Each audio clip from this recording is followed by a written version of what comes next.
para a segunda parte do nosso vídeo. Deixa eu ajeitar a câmera aqui, porque não tá focando muito o ventilador, né?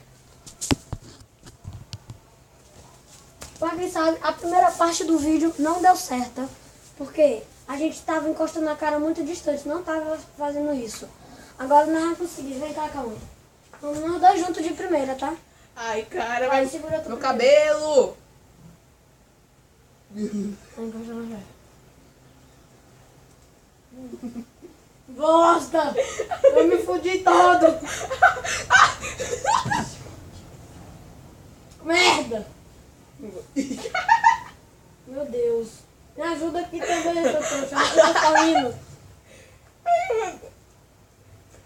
Então, galera, esse foi o resultado.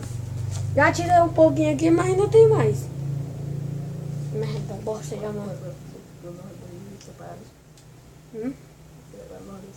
Bora? Bora? Vamos separar?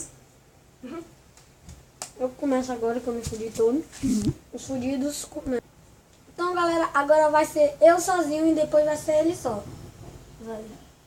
Sozinho não dá muito certo, não dá nada. Respira aí, senti cheiro de cola de ameba. Então, galera, agora é a minha vez. Como sempre, por último, os fudidos.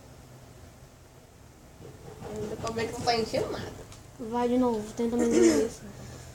Desculpa pelo barulho aí, galera. Tem alguém tocando o portão ali. Não vou parar a gravação pra isso, não. Ó, Tem que encostar a cara mais perto. Vai de novo. Ai, cara, vou fazer isso aí. Ai, meu dedo tá doendo. Ai, ai.